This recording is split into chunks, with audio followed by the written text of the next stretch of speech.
Tout d'abord, merci. Merci de partager un moment comme celui-ci. Il est hyper important pour une personne séropositive comme moi depuis 30 ans de venir le dire et de venir partager ce moment. Parce que ce qui veut dire qu'en 2015, nous pouvons dire que nous sommes des personnes séropositives parce que nous pouvons vivre avec ce virus dans le sang, quoi.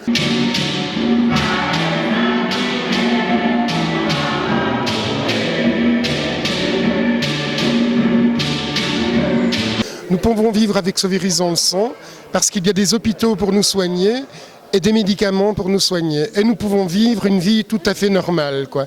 Il est hyper important de le faire savoir à toute la population, quoi. Merci. Et alors, pourquoi est-ce que nous avons porté? Pour les soutenir, mais comment ça? Non, il ne faut pas poser la question. Comment on peut les soutenir? Comment? On a eu un beau témoignage par les intentions. Ça ne vous a pas touché?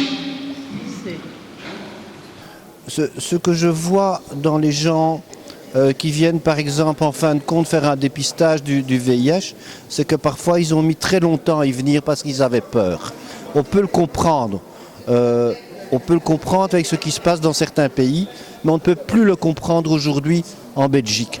Parce que nous avons des structures de soins, nous avons des traitements qui permettent de traiter convenablement cette infection de manière à avoir une vie le plus normale possible.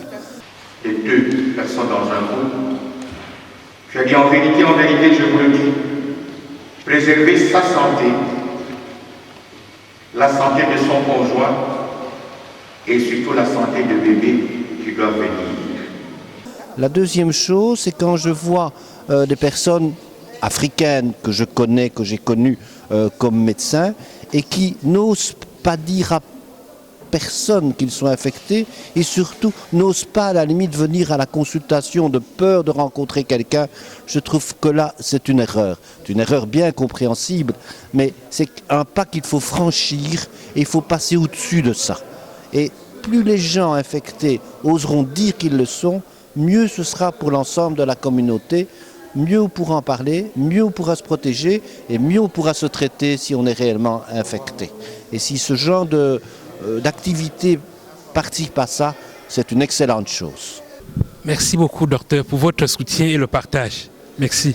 Ce que moi j'ai envie de dire ce soir, c'est que ça fait effectivement pas loin de 10 ans que le docteur Legrand vient dans cette église. Et c'est pas simple, c'est pas évident. C'est pas évident de venir ici dans cette église pour parler du sida au milieu de l'Afrique. C'est pas évident de venir dans cette église pour parler de sexualité. Et c'est pas évident pour cette église de nous accueillir. Et donc ça c'est vraiment moi le message que j'ai envie de faire passer. Nous on avait peur de venir, vous aviez peut-être peur de nous recevoir. Et je pense qu'il faut arrêter les peurs. Il faut qu'on puisse se parler les uns aux autres. Et il faut qu'on puisse effectivement être dans des espaces de solidarité, d'accueil et d'amour tels qu'on peut l'être ici. Voilà, merci. Il était une fois, un certain docteur Legrand nous a appris qu'il était une fois. Sinon on est content aujourd'hui d'apprendre les bonnes choses, de savoir aimer son prochain malgré la maladie et de savoir aussi apprécier les courageux qui viennent montrer que malgré la maladie, ils ne sont pas terrassés. Merci IST-Sida et merci Dr Legrand. Et il était une fois Dr Legrand.